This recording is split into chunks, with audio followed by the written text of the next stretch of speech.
What's up, everybody? My name is Scott Waters. Welcome to Life Metal. It's time for Rock Metal Update.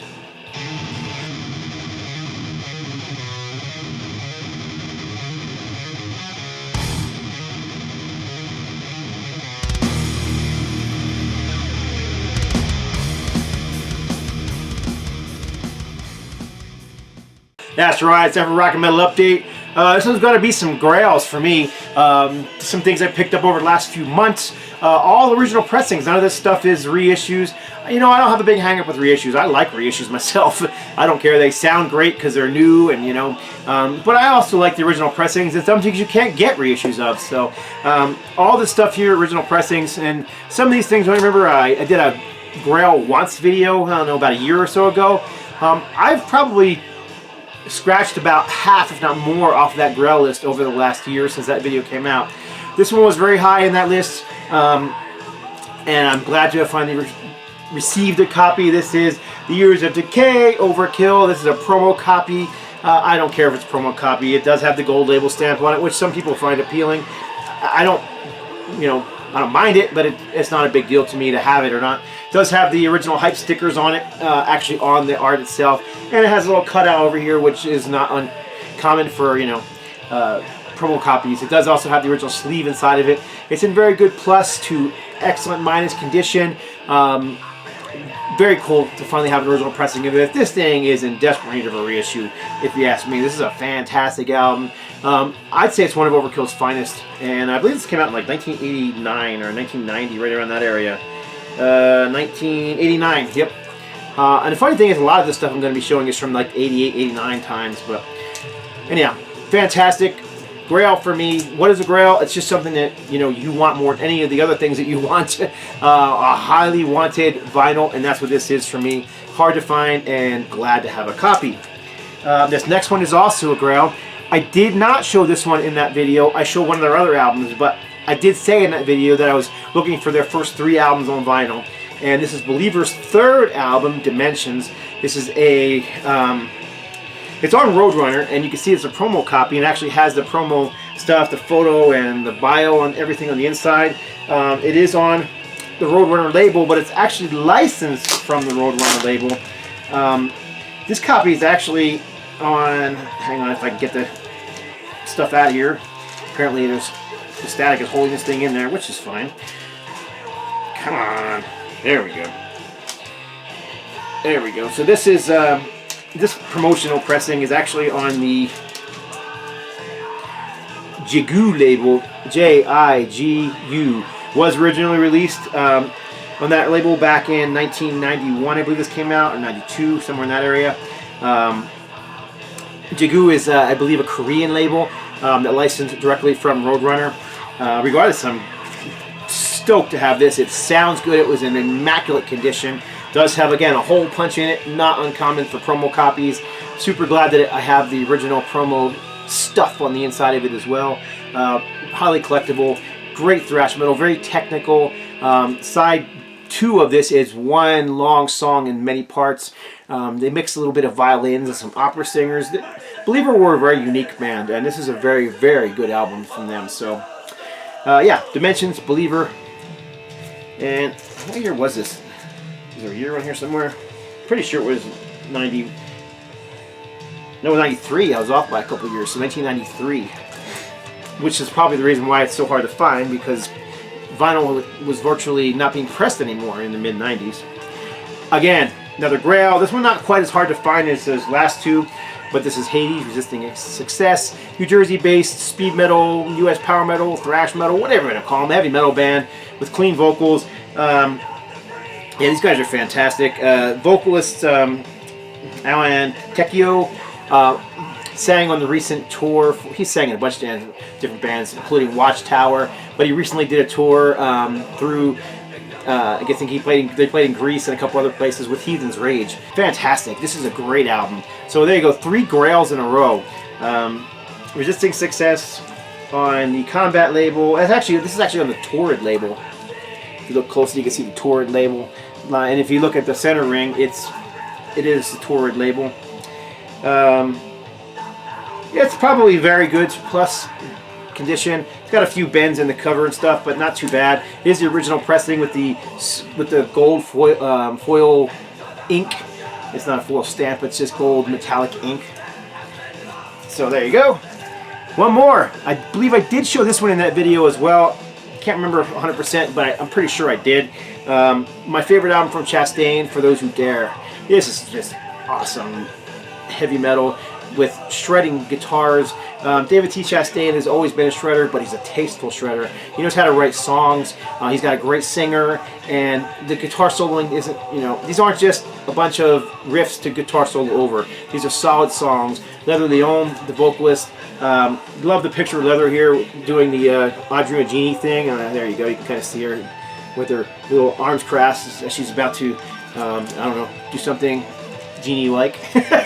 But anyhow, she kind of has a look that reminds me a little bit of Joan Jett. You know, it's just, it's tough, but it's sexy as well. So, but yeah, Chastain, For Those Who Dare, fantastic release. This one's a Roadrunner release as well from 1990.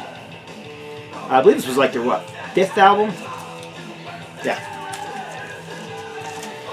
Another one. This one wasn't necessarily a Grail, but it's one that I really wanted. The very first Crimson Glory album. I've had this one on original pressing on CD for years.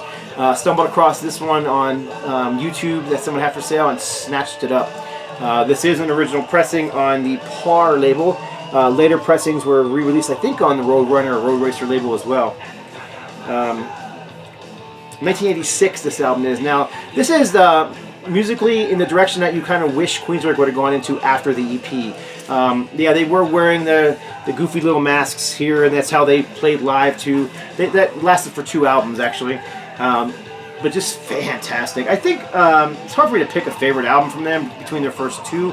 I actually love all their albums, but between the first 2, I'd probably give this one a slight edge over the follow-up. I don't know. It's hard. They're both great albums. They just go together so well. Dragon Lady is probably the most well-known song on here. I remember that one being played back in the day on Metal Shop and all those kind of metal shows. Great vocals. Midnight was the vocalist. And that's him there. Not that you can see his face, but a little 4-song EP, 12-inch single from Helix. You guys seen me show all kinds of Helix stuff. Love this band. This is actually from 1983. Features Heavy Metal Love, No Rest from the Wicked for the No Rest from the Wicked album. And then side B has Everybody Pays the Price and Breaking Loose.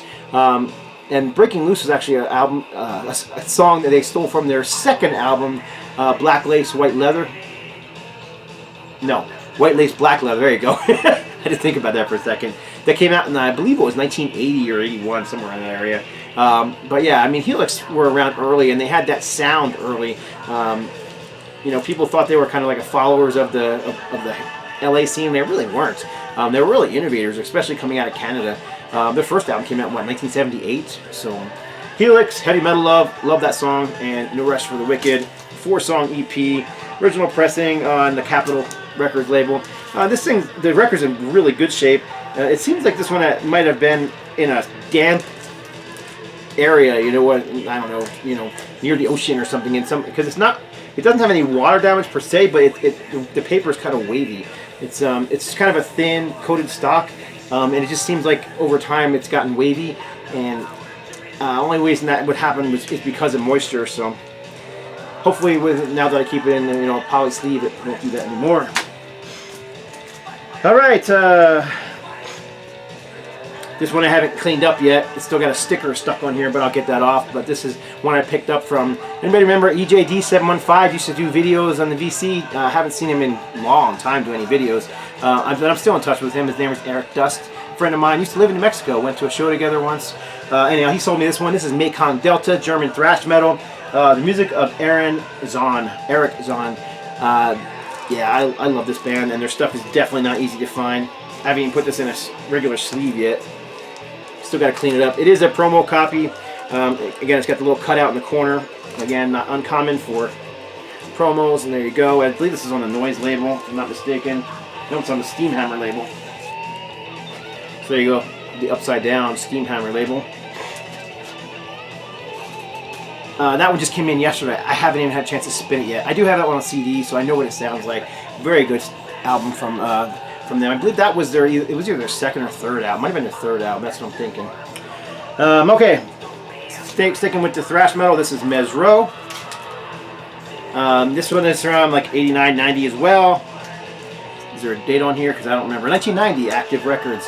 I believe this band was from Switzerland or Sweden or one of those areas. Stockholm. I think they're from Stockholm, so Sweden, right?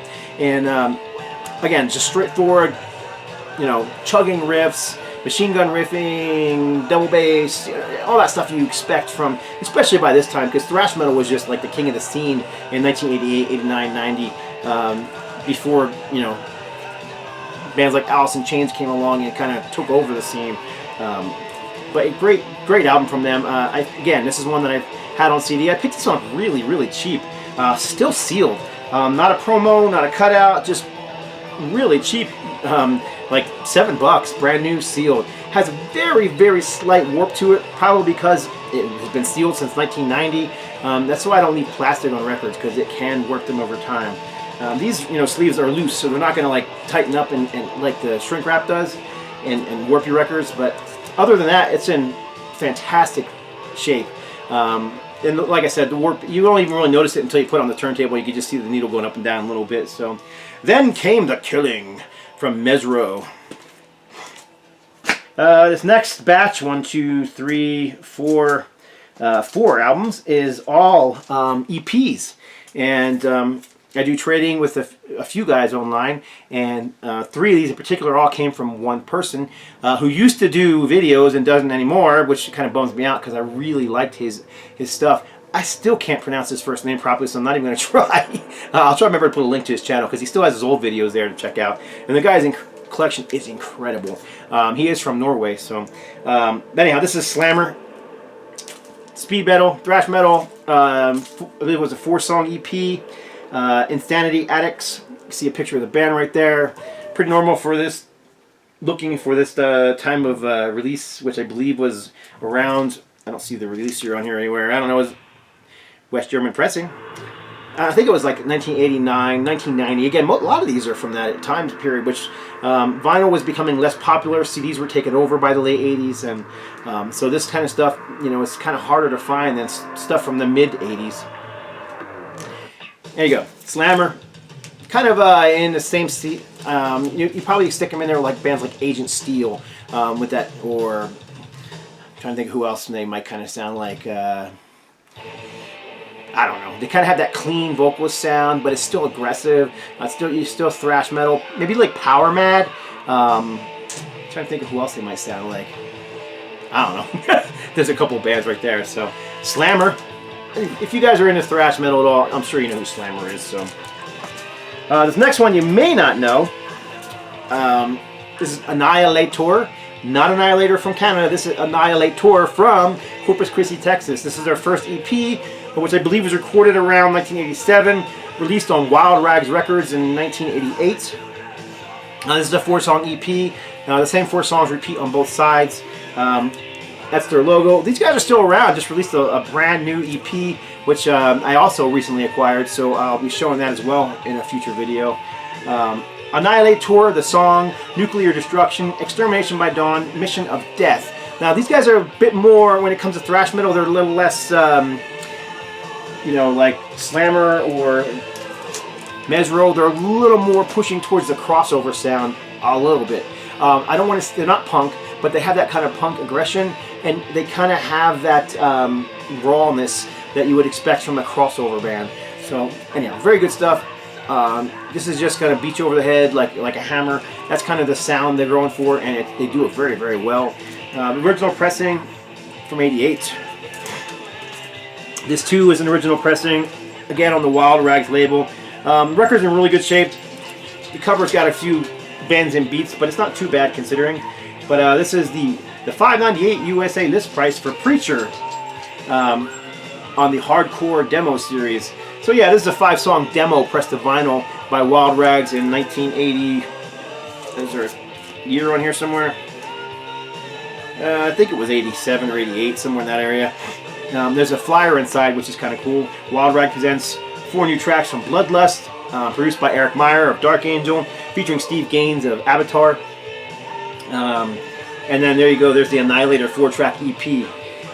So featuring Alice Dominguez, bass player, ex-Devastation. So there you go, very cool. This is a little more aggressive, a little more raw, kind of almost like if Venom played thrash. You get Preacher.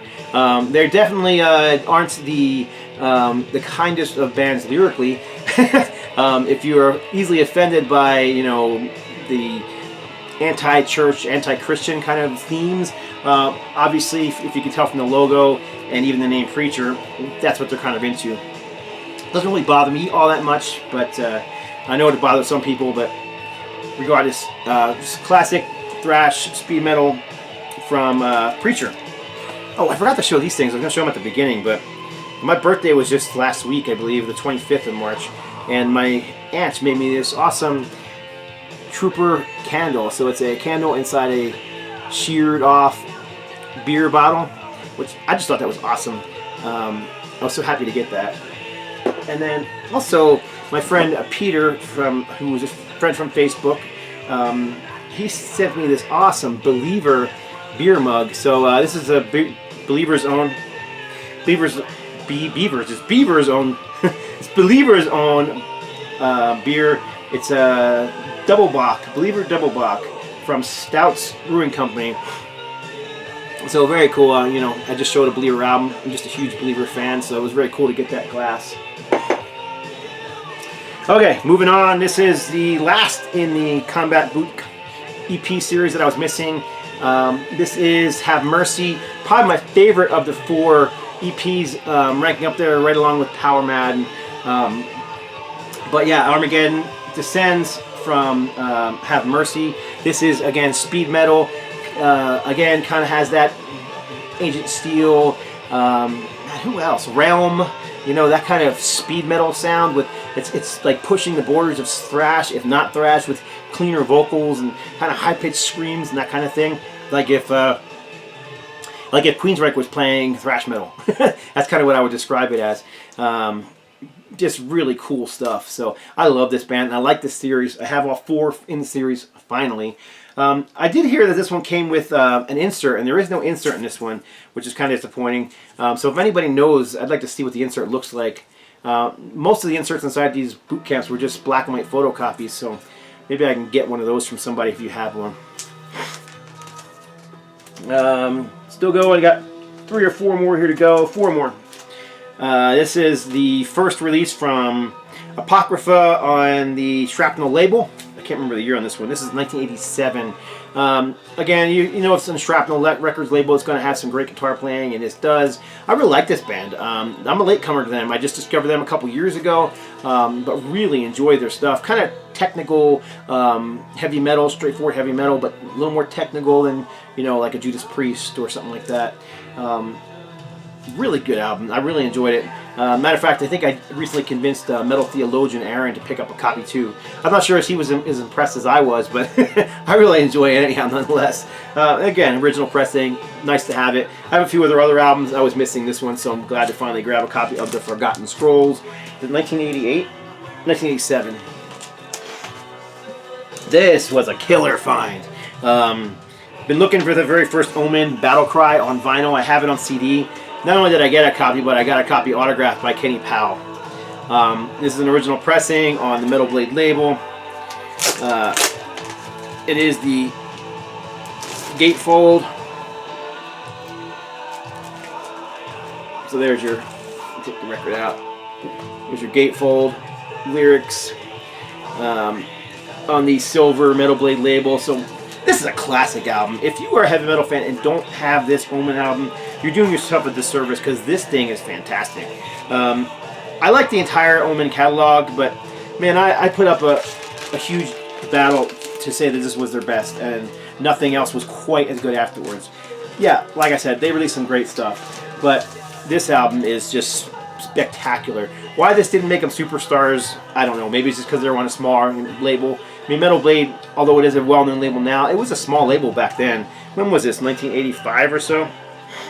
84. So yeah, you know, they weren't a well-known label. They were a small underground label. So maybe that's why. But very cool awesome cover art and autographed by Kenny Powell. What else can you ask for? Maybe to be autographed by J.D. Kimball, who's the vocalist right there. That'd be cool. But yeah, he's since passed away. So okay, moving on. I may have showed this one once before. I can't remember.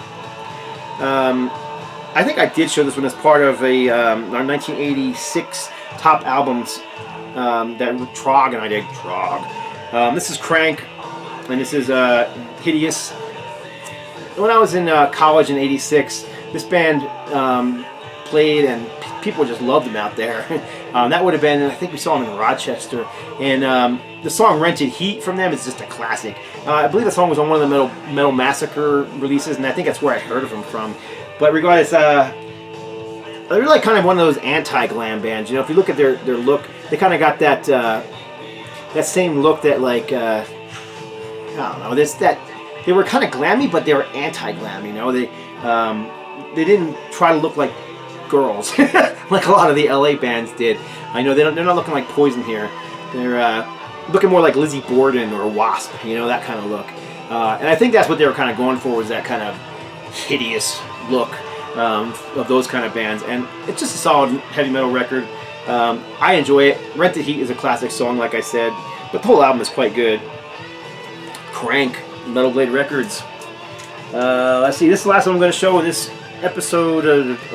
This is Earthquake, Fugitive. Again, this is one I haven't even taken out of the... I need to put this one away yet. I don't even have the shrink wrap yet. I don't even have it in a poly sleeve yet. But this is Japanese heavy metal. Very good album, Fugitive. I just was for a while getting into a lot of the Japanese bands. This does come with a insert that's in Japanese. I don't think this is a Japanese pressing. I think that's how they just came. If I'm not mistaken, I believe this was on Roadrunner. Yeah, this is on Roadrunner. You see the Roadrunner label on there. This is 1984. Yeah, I mean, it's probably, you know, trite to say they sound like Loudness, but yeah, they kind of have that early Loudness sound. You know, pre Lightning Strikes, and you know, back when they were just more straightforward heavy metal and they weren't glammy at all. That's kind of what you're going to get with this particular album. So very cool, straightforward heavy metal. A lot of the stuff on the Roadrunner Road Racer label from the 80s was fantastic, until, you know, the whole metalcore thing started overtaking everything. But I won't go into that right now. Hey, I got some new shirts. No Life Till Metal. I'm really proud of those. I think they came out great. Not really to promote this channel. It's more to promote the record label, which is doing really well. I've got 3 releases out so far, and I'm excited about that. And the 4th release I'm super excited about. But that's about it. Just thanks for watching as always, and I always enjoy talking to you guys. Leave comments, thumbs up, thumbs down, I don't care. Whatever. That's it. Have a great weekend. God bless. Stay strong.